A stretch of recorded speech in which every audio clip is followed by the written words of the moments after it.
Hello students, once again I welcome you all. So we are doing the chapter 4 from civics, understanding the law. In the same sequence, let's continue the chapter from civics, understanding laws. I have already told you that how laws apply to all, whether he is a wealthy person or he is poor, he belongs to any caste. So we already discussed about this, that how the rules apply and how rules make in the parliament. Do laws apply to all? We already discussed about all these things. So let's start our chapter and continue. How do new laws come about? Means नए laws कैसे बनते हैं, उसके बारे में आज हम continue करते हैं। एक स्टोरी, जैसे हमने कहा था यहाँ पे एक स्टोरी दी है, पहले हम उसको पढ़ेंगे। एक स्टोरी क्या दी है, ये देखिए अक्टूबर 2006 की स्टोरी है, जहाँ पे दो लेडीज बैठी हुई हैं। एक का नाम है साजिया और दूसरे का नाम क्या है, कुसुम। ये दोनों आपस में क्या चर्चा कर रही हैं। Sajiya, did you read today's newspaper? Is it not it is a great day for women, not just for women. Violence-free homes will benefit everyone. Kusum, it has taken such a long time to get this law passed. In fact, it has begun with establishing the need for a new law. अब यहाँ पे साजिया और कुसुम दो लोग बात कर रही हैं आपस में। क्या कर रही हैं कि अरे तुमने आज का न्यूज़पेपर पढ़ा? आज का जो न्यूज़पेपर है उसमें जो न्यूज़ है वो हम औरतों के लिए एक बहुत ही ग्रेट न्यूज़ है। वो क्या कहती है कि केवल not just women, as a women केवल हमारे लिए ग्रेट न्यूज नहीं है, बल्कि क्यों ग्रेट है, क्योंकि वायोलेंस फ्री होम, जिसमें हिंसा के नहीं होगी, वायोलेंस से फ्री, हिंसा से बनता कोई, जिसमें घर में हिंसा ना हो, मारपीट ना हो, उससे आजाद घर मिलेगा औरतों। It has taken such a long time to get this law, और एक बहुत लंबा समय लगा इस लॉ को पास होने में। Kusum and Sazia work for a women's organization. They remember that journey of how the Protection of Women from Domestic Violence Act got passed. And they both are friends and they were discussing about the new law that was passed and named Domestic Violence Act that got passed, and it has taken a very long time. April 1991, a typical day at their office. Now you can see in the next figure that it was the time of April 1991. Two ladies come to their office and one of them was telling, I need advice. My husband beats me up. I have not told anyone so far. I feel so ashamed. I can go on I can't go on like this anymore, but I have no more to go. अब एक lady आई है, वो क्या कह रही है, I need advice, कि मुझे आपकी मदद चाहिए। उनके ऑफिस में शाजिया और कुसुम के ऑफिस में आके बोलती है कि मुझे आपकी मदद चाहिए, एडवाइस चाहिए। मेरा हस्बैंड मुझे रोज मारता है, पर मैंने ये बात अभी किसी को नहीं बताई है। क्यों? क्योंकि मुझे शर्म आती है कि क्या बताऊंगी कि मेरा हस्बैंड मुझे रोज मारता है। लेकिन मैं क्या करूं, मैं ऐसे अब ज्यादा इस तरह से परिस्थिति में रह भी नहीं सकती हूँ, और मेरे पास कोई जगह भी नहीं है जहाँ मैं चली जाऊँ। I am beating I am being ill-treated by my son and daughter-in-law. They verbally abuse me. I have no access to my bank accounts. They may even throw me out. एक और लेडी है, वो क्या कहती है, वो भी अपनी एक तरह से प्रॉब्लम बता रही, कंप्लेंट बता रही है कि मैं किसके द्वारा इल ट्रीटेड हूँ, कि मेरे साथ जो है मिसबिहेव किसने किया है, मेरे बेटे ने और मेरी बहू ने किया है। वो वर्बली उन्होंने अब्यूज, गालियां भी देते हैं, और उसके पास में कोई भी बैंक अकाउंट भी नहीं, मतलब मॉनिटरी रिलीफ भी कुछ भी नहीं है। अब एक तरह से समझ लीजिए कि उन्होंने मुझे घर से बाहर निकाल दिया। I do not want to go out to the police, I just want to stop the violence. तो कहती है नहीं, मैं पुलिस के पास भी नहीं जाना चाहती, मैं क्या चाहती हूँ कि बस ये जो हिंसा है ये बंद हो जाए। I just don't want to be thrown out of my home I am living in. और दूसरी तब तक कहती कि हाँ, मैं भी ये चाहती हूँ कि मुझे मेरे घर से ना निकाला जाए, जिस घर में मैं रह रही हूँ मुझे उसी घर में रहने दिया जाए। Unfortunately, the existing law is a criminal one and does not offer these options. अब साजिया और कुसुम के ऑफिस में लोग जाती हैं, तो लोग क्या कहती है, साजिया कुसुम में से बोलती है कि ये हम आपकी इसमें कोई अभी हेल्प नहीं कर सकते। क्यों? क्योंकि जो एग्जिस्टिंग लॉ, मतलब एग्जिस्टिंग लॉ जो प्रेजेंट में लॉ है वो कैसा है, क्रिमिनल लॉ है, और इसमें ऐसे कोई भी ऑप्शंस नहीं है जिससे कि हम आपकी कोई मदद कर सके। Throughout the 1990s, the need for a new law was raised in different forums. लेकिन ये हम बात कब करें, 1991 की, और 1990 से ही इस लॉ के लिए, डोमेस्टिक वायलेंस लॉ के लिए, जो कि फ्री फ्रॉम डोमेस्टिक वायलेंस हो, इस लॉ के लिए लोगों ने आवाज उठाई अपनी अलग अलग फोरम्स पे हुई। We have heard testimonies for several women. We have seen that women want protection against being beaten, the right to continue living in a shared household, and often temporary relief. We need a new civil law to address this issue. अब वहाँ पे देखिए एक public hearing है जहाँ पे ladies क्या करें, आप देखेंगे पिक्चर में कि सब अपनी आवाज उठा रही हैं, और वो आवाज किसके लिए, एक नए लॉ के लिए। और लोग क्या नया नियम में बनाना है कि जिसमें लेडीज के साथ में मारपीट ना हो, उन्हें मॉनेटरी रिलीफ भी मिले, और मतलब पब्लिकली उनके साथ प्रोटेक्शन मिले। ये कब की बात है, 1990 की। अब नेक्स्ट आप उसमें देखेंगे फिगर में दिया है, इन 1999 lawyers collective, a group of lawyers, law students, activist, after nation wide consultation took the lead in drafting the domestic violence. अब इन लोगों ने, चाहे वो लॉयर्स हों, ग्रुप ऑफ लॉयर्स हों, लॉ स्टूडेंट्स हों, एक्टिविस्ट हों, सब लोगों ने मिलकर, सब पूरे नेशन वाइड से, मतलब कंसल्टेशन, उनसे विचार विमर्श करके एक नया लॉ, डोमेस्टिक वायलेंस लॉ, मतलब उसको ड्राफ्ट कर लिया, बना लिया है। This draft bill was widely circulated. अब वो क्या होगा, उस बिल जो एक ड्राफ्ट कर लिया गया उसको सर्कुलेट किया जाता है। The definition of domestic violence should include physical, economic, sexual and verbal and emotional abuse. अब जो एक ड्राफ्ट किया गया है, तो मतलब डोमेस्टिक वायलेंस की डेफिनेशन देते हैं, तो इसमें क्या क्या चीजें आनी चाहिए, तो बोला डोमेस्टिक वायलेंस शुड में क्या क्या चीजें होनी चाहिए, फिजिकली किसी को नहीं मारपीट कर सकते, इकोनॉमिकली किसी को परेशान नहीं करना है, सेक्सुअली किसी को परेशान, मतलब किसी भी क्यों जेंडर के बेसिस पे भी कि उसको परेशान नहीं करना है कि भाई ये लड़की है कि लड़का है, वर्बली उसको अब्यूज नहीं करना है। तो ये सारी चीजें किसमें आती हैं, डोमेस्टिक वायलेंस जो एक्ट बनाएगा उसमें चीजों को इम्प्लीमेंट करना है, इनको पुट करना है। The law should cover any woman living within a shared domestic space. They should be protected from being evicted from their shared household. अब आप एक पिक्चर में देखेंगे कि group of person, group of lawyers बैठे हैं और सब अपने अपने क्या कर रहे हैं, ओपिनियन दे रहे हैं कि क्या क्या चीजें जो हम एक नया लॉ बनाने जा रहे हैं, जो बिल बनने जा रहा है नया बिल, उसमें किन किन चीजों को इंक्लूड करना चाहिए। तो सभी के सभी लोग क्या कर रहे हैं, अपने व्यूज को रख रहे हैं। कुछ कह रहे हैं कि उनको मॉनेटरी रिलीफ भी मिलना चाहिए, और जिस घर में रह रहे हैं उस घर से उन्हें कोई निकाल नहीं सकता, उस घर में रह सकते हैं। व्हाट अबाउट सम मॉनेटरी, तब तक कोई बोलती है कि हाँ ये सारी चीजें हैं, तो लेकिन मॉनेटरी रिलीफ के बारे में क्या सोचते हो। Meeting were held with different organisations. The women want a new law on domestic violence, the government should introduce it in a parliament. अलग अलग फोरम्स पे अलग अलग ऑर्गेनाइजेशन क्या करती हैं, मीटिंग करती हैं, और क्या कहते हैं, सभी के सभी वुमेन्स क्या करती हैं, ये जो मूवमेंट है औरतों का, ये क्या चाहता है, एक नया लॉ चाहता है, डोमेस्टिक वायलेंस लॉ एक्ट चाहता है, और गवर्नमेंट को इसको कहाँ, पार्लियामेंट में इंट्रोड्यूस करना चाहिए, और बहुत जल्दी करना चाहिए। Finally the bill was introduced in parliament in 2002। जब इस तरह के प्रोटेस्ट किए गए, अलग अलग फोरम्स पे डिमांड रखी गई, तो finally in 2002 the bill was pass in parliament. जब वो लेडीज जिन्होंने इसकी डिमांड रखी थी, जब वो बिल को पढ़ती हैं, जब पार्लियामेंट में पास होता है बिल, जब बनकर आता है, तो क्या कहती हैं, this bill has none of what we have been suggested. अब वो क्या पढ़ती है, कहती कह रही इस बिल में तो कुछ भी नहीं है, जो चीजें हमने सजेस्ट की थी वो कोई भी चीजें इस बिल में नहीं है।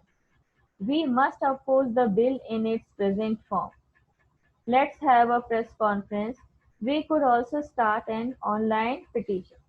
अब वो जो ग्रुप ऑफ लेडीज यहाँ पे बैठी हैं वो कहती हैं, अरे इस बिल में तो ऐसा कुछ भी नहीं है, जो चीज हमने डिमांड रखी थी वो तो कोई भी चीज इस बिल में ऐड नहीं की गई। तो क्या कहती हैं कि अब जो प्रेजेंट में 2002 में बिल आ गया है, हमें इसको अपोज करना चाहिए, इसका विरोध करना चाहिए। Several women organizations, National Commission for Women, made submissions to the Parliamentary Standing Committee. Esteemed members of the Parliamentary Standing Committee, the present bill must be changed. We do not agree with the definition of domestic violence being proposed. और उसके बाद में parliament की जो standing committee की meeting हुई उसमें इस बिल को रखा गया और क्या कहा कि इस बिल को चेंज करना ही चाहिए। इस बिल में जो जो चीजें हमने डिमांड की थी, जो एक डोमेस्टिक वायलेंस की डेफिनेशन बताई गई थी, वो तो इसमें कुछ भी नहीं है। The law need to provide the temporary custody of children.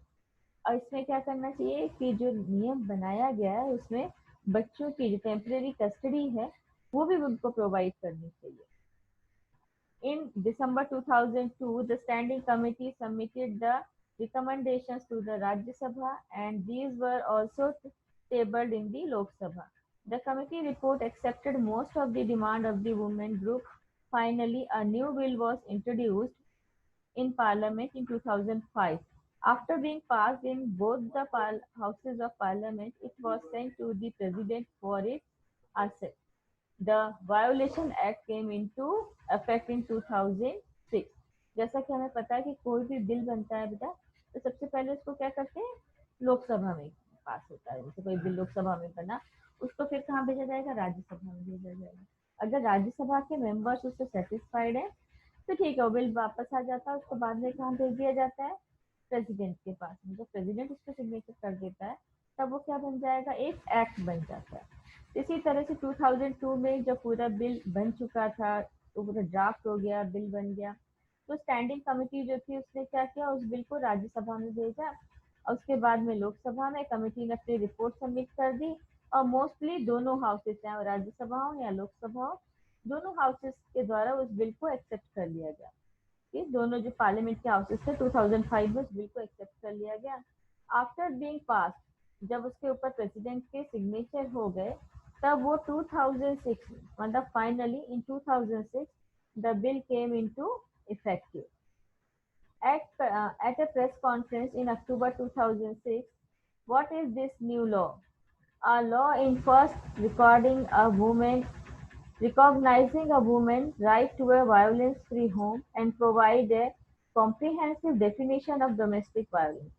एक प्रेस कॉन्फ्रेंस हो रही है, वहाँ पे सारे के सारे रिपोर्टर्स आए हैं और अलग अलग लोगों से क्वेश्चंस कर रहे हैं लेडीज से। और वो लेडीज क्या कर रही है, उनके सारे क्वेश्चंस का जवाब दे रही है कि हमने जो डोमेस्टिक मांगा था एक रूल बनाने के लिए कि उसमें क्या क्या चीज़ों को इंक्लूड करना चाहिए, तो वो सारी चीज़ें इंक्लूड हुई हैं। This law is very significant step because it recognizes the right of women to live in a shared household. Women can get a protection order against any further violence.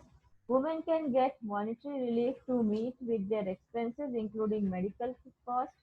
अब वो बता रही हैं प्रेस कॉन्फ्रेंस में कि हमने क्या क्या चीज़ों को डिमांड में रखा था और इस नियम में जो नया एक लॉ बना है, कौन सा, वायोलेंस कहते हैं इसमें, कि जो एक नया लॉ बनाया गया डोमेस्टिक वायोलेंस एक्ट, इसमें उन सारी की सारी चीज़ों को ऐड किया गया।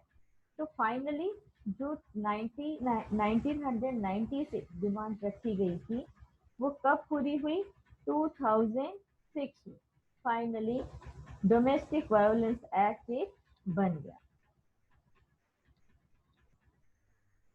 As the above example shows, the role of citizens is a crucial in helping Parliament frame different concerns that people might have no law into laws.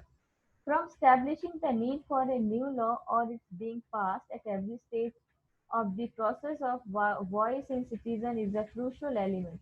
This voice can be heard through TV reports, newspapers, editorials, radio, broadcasts, local meetings, all of which help in making the work of parliament thus more accessible and transparent to the people. अभी हमने एक story board में एक example लिया कि किस तरह से कि कोई भी जो सिटीजन्स हैं वो कैसे शामिल होते हैं नए लॉज को, मतलब पार्लियामेंट को फोर्स कर देंगे कई बार कि आपको नए लॉज लाने चाहिए जो किसके लिए सही हो, सिटीजन्स के फेवर में हो, उनके बेनिफिशियली हो। From establishing the need for a new law to its being passed, at every stage of the process, the voice of the citizen is a crucial element. कि जब से किसी नए लॉ की डिमांड की गई, जब वो स्टैब्लिश हो गया, वो लॉ जब पास हो गया, हर स्टेज पे एक जो सिटीजन है उसकी वॉइस एक क्रूशियल एलिमेंट है, मीन्स एक इम्पॉर्टेंट एलिमेंट है। This voice can be heard through TV report, और ये किस किस थ्रू से हो सकती है, हम लोग इसको कैसे डिमांड कर सकते हैं, टीवी रिपोर्टर्स के थ्रू भी डिमांड कर सकते हैं, न्यूज़पेपर में एडिटोरियल निकाल के भी इस तरह की डिमांड कर सकते हैं, रेडियो ब्रॉडकास्ट पे भी कर सकते हैं, लोकल मीटिंग्स करके भी कर सकते हैं। So parliament, yeah, all the which help in making the work that parliament does more accessible and transparent to the people. Parliament कैसे किसी का फेवर ना करके ट्रांसपेरेंटली अपना काम कर सके। Next heading is unpopular and controversial laws. कुछ लॉज ऐसे भी होते हैं जो अनपॉपुलर है और कंट्रोवर्शियल भी होते हैं। जैसे let's now look at the situation where the parliament passes laws that turn out to be very unpopular.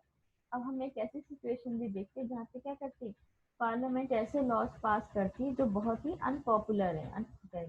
Sometime a law can be constitutionally valid and hence legal, but it can continue to be unpopular or unacceptable to the people because they feel that the intention behind it is unfair and harmful. Parliament ने कुछ rules बनाए, वो बिल्कुल सही है, हम कहते हैं कि बिल्कुल सही है, लीगल है, वैलिड है, कॉन्स्टिट्यूशनली बिल्कुल वैलिड है, लेकिन जब हम उसका दूसरा साइड देखते हैं, but it can continue to be unpopular, पर वो अनपॉपुलर क्यों है, ये अनएक्सेप्टेबल कुछ लोगों के द्वारा क्यों है, क्योंकि उन लोगों का मानना क्या होता है कि इसके पीछे एक गवर्नमेंट या पार्लियामेंट कैसे कर रहा है, अनफेयर है, ये क्या है, लोगों को नुकसान पहुंचा सकता है। Hence people might criticise this law, और इसीलिए लोग क्या करेंगे, ऐसे लॉज ऐसे नियमों को क्या करते हैं, उनकी आलोचना करें, क्रिटिसाइज करना शुरू कर देते हैं। hold public meetings, write about in the newspaper, report to TV news channels, etc. और अपने विरोध को, अपने गुस्सा को कैसे दिखाएंगे, वो चाहे न्यूज़पेपर में न्यूज़ निकाल के, टीवी रिपोर्टर्स को इकट्ठा करके उनको बताकर कर सकते हैं, या डिफरेंट उसमें मीटिंग्स को बुलाकर अपनी बात को रख सकते हैं कि ये जो नए बनाए गए हैं लॉज वो कैसे हैं, कंट्रोवर्शियल है और अनपॉपुलर है, इनको अमेंडमेंट जरूरत है, चेंज जरूरत है। In a democracy like ours, citizens can express their unwillingness to accept repressive laws framed by the parliament. हम एक डेमोक्रेटिक कंट्री में रहते हैं जहाँ पे हमें ये अधिकार है कि हम अपनी बात को क्या कर सकते हैं, कह सकते हैं।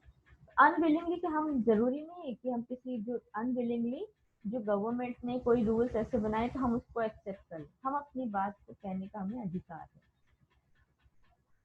When the large number of people begin to feel that the wrong law has been passed, then there is a pressure on the parliament to change this.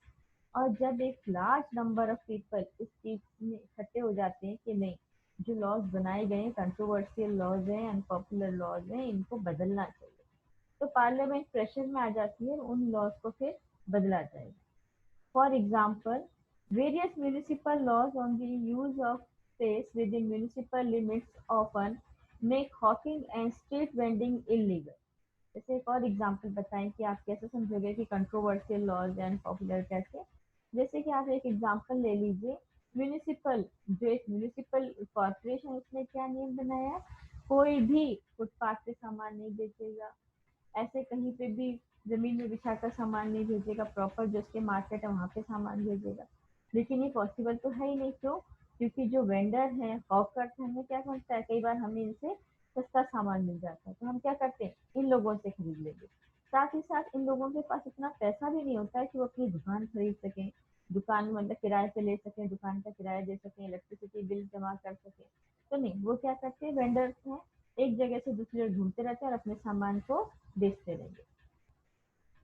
No one will dispute the necessity of some rules to keep the public space open so that people can walk on the pavement easily. अब जो payments बनाए गए हैं वो किसके लिए हैं, वो ऐसे हैं कि इस पे कोई भी एंकरोचमेंट ना करे, ये ओपन रहे, जिससे कि लोग पेमेंट्स पे, पेवर जो बनाए गए पेमेंट्स पे आसानी से पैदल चल सके, भीड़ वाली रोड पर ना चल के पेमेंट्स पे चले। लेकिन पेमेंट से क्या है, पेमेंट पे तो दुकान वाले अपनी दुकान लगा के बैठे हैं, जो हॉकर्स हैं, वेंडर्स हैं, अपनी दुकान लगा कर बैठे, लेकिन उसके लिए क्या है, गवर्नमेंट को पता है कि ये सही नहीं है, पर अगर हम एक का साथ फेवर करते हैं तो दूसरे के साथ क्या कर रहे हैं, डिसरेस्पेक्ट कर रहे हैं। एक को हम कहते हैं कि नहीं फुटपाथ पैदल चलने के लिए, तो जो दूसरी कम्युनिटी है, जो कुछ लोग हैं जो वहाँ पे सामान बेचते हैं, उनके साथ हम सही नहीं करेंगे।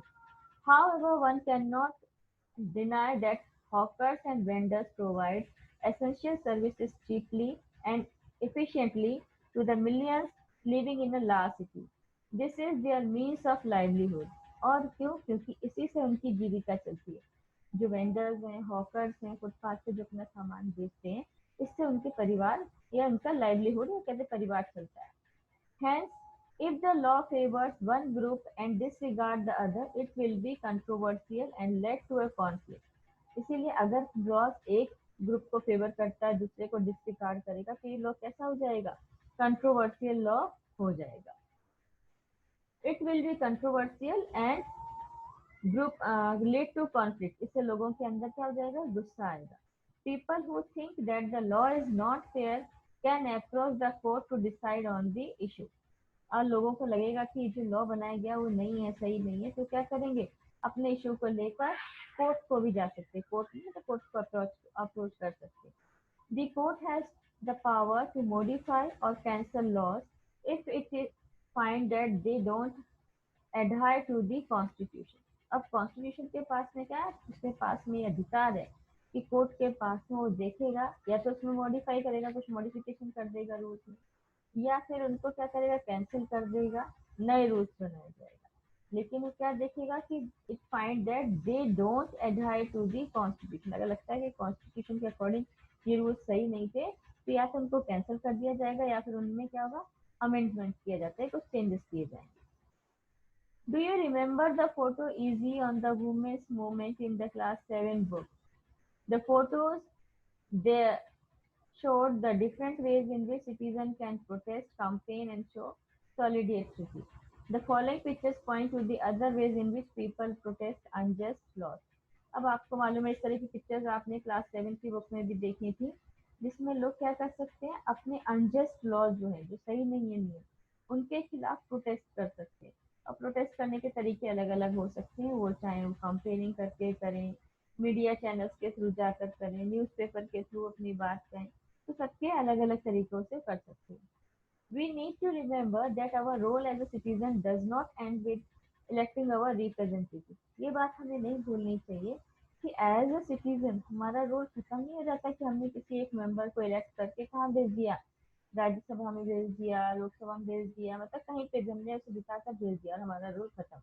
ये नहीं सोचना चाहिए। Rather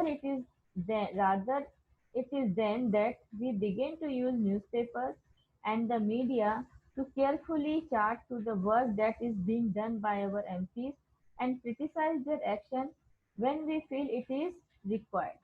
अब हमें जो हमने रिप्रेजेंटेटिव को चुनकर भेजा है, अब उसके काम पर भी नजर रखनी होगी कि वो जो काम जिसको दिया गया, साइन किया गया, वो काम प्रॉपरली कर भी रहा है कि नहीं कर रहा है। इस चीजों को भी हमें ध्यान में रखना पड़ेगा। Thus, what we should bear in mind is that it is the extent, involvement, and enthusiasm of the people that help Parliament perform its representative functions properly. अब ये हमारी जिम्मेदारी है कि हम उनको देखें कि वो अपना काम प्रॉपरली पार्लियामेंट में जिसको हमने इलेक्ट करके भेजा है वो ठीक से कर भी रहा है कि नहीं कर रहा है। तो इन चीज़ों को हमें ध्यान में रखना पड़ेगा। इसमें बेटा एक आप देखेंगे, एक स्टोरी बोर्ड है, पेज नंबर चैप्टर 4 में ही है, क्या देखें, एक पीच कलर के बॉक्स में दिया है। As you read in the earlier section on the rule of law, Indian nationalists protested and criticized arbitrary and repressive laws being enforced by the British। जैसा हमने कहा कि कुछ लोगों का मानना था कि रूल ऑफ लॉ ब्रिटिशर्स लेकर आए इंडिया में, लेकिन कुछ लोगों ने इसको क्रिटिसाइज किया। कौन थे हमारे इंडियन नेशनलिस्ट थे जो इस तरह का रूल ऑफ लॉ इंडिया में लेकर आए थे।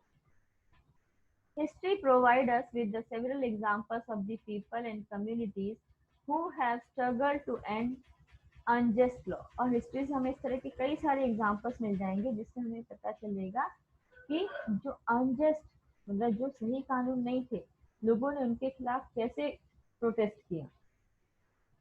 In your class 7 book, you read how Rosa Parks, an African American woman, refused to give up her seat on the bus to a white man on 1st December 1955। Rosa parks की कहानी आपने class 7 में पढ़ी है कि वो किस तरह से, कौन थी ये, वो एक अफ्रीकन अमेरिकन वुमेन थी जो डेली अपना ऑफिस आया जाया करती थी।